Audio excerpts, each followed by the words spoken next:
Hi guys, this is Lotus Vlog. Welcome back sa aking YouTube channel. It's me again, Lotus Vlog. Hi mga ka-Lotus dyan, kumusta? So ang ating video for today ay isa na namang karanasan or experience ang gusto kong i-share sa inyo.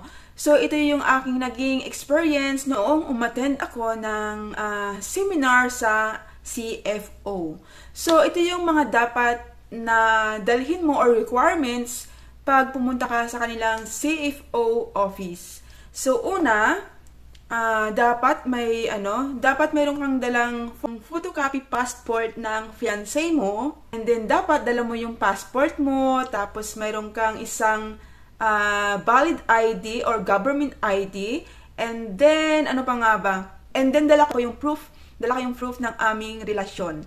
So anyway guys, bago ka makapunta doon sa CFO office, ay dapat napag-appointment ka sa kanila. So, yun, and then, yung appointment letter is kailangan mong, i-print kasi kailangan nila yung barcode confirmation. And then, yung office ng CFO is sa Quezon City ata yun. So, ipa-flash ko na lang sa screen yung, complete address ng CFO. So, anyway guys, pagdating ko doon sa office or sa building ng CFO, pagpasok mo doon is may guard doon, tinignan niya yung passport mo, tapos nag-iwan ako ng isang valid ID, and then tinignan niya yung form kung saan mayroong doong makikitang barcode confirmation. So, after noon, umakyat na ako sa 20th floor, and then pagpasok ko doon, may tao sa reception desk. Binigyan niya ako ng form. Meron silang ibibigay doon na form na sasagutan mo.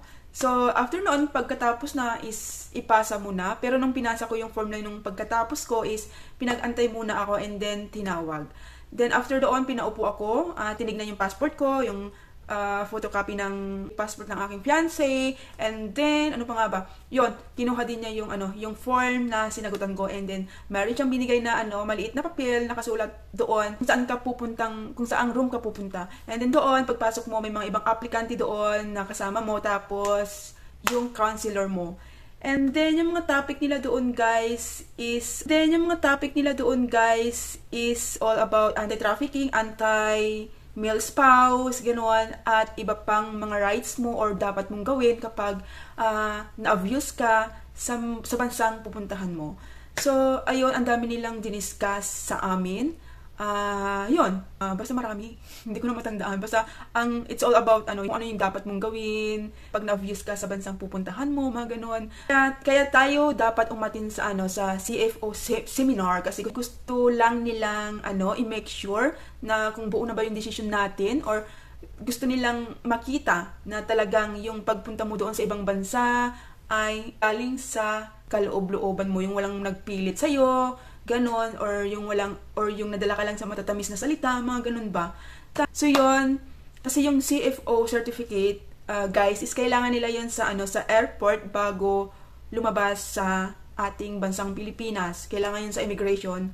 So anyway guys, after ng seminar namin, taroon po kami ng one-on-one na pag-uusap ng aming counselor.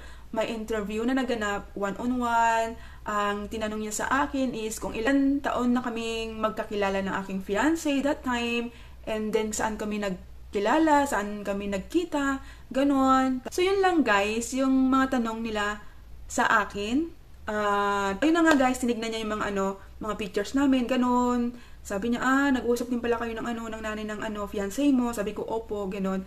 At yun.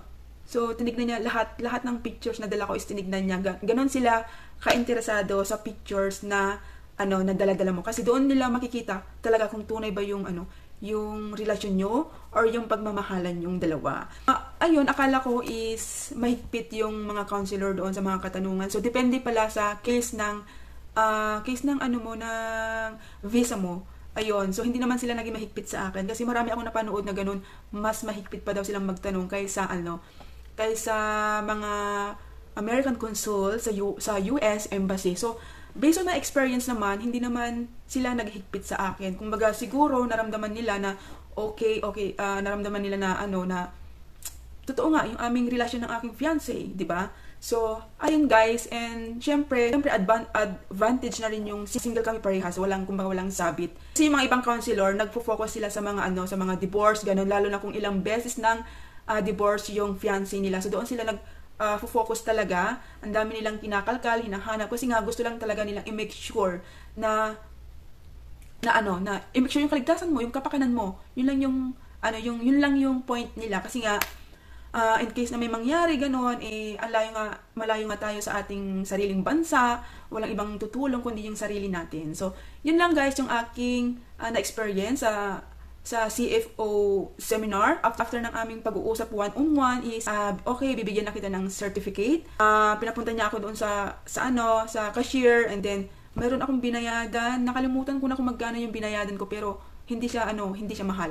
Tapos after noon, isisend nila yung certificate mo sa email mo, at yun, wala silang ibibigay na papel na certificate, kumbaga it's a digital certificate yun. And then after noon, mayroon ka pang dapat gawin, yung parang sa survey, ganon, magre-rate ka lang, ganon. So after, pag natapos mo na yun, okay na, pwede ka nang umuwi.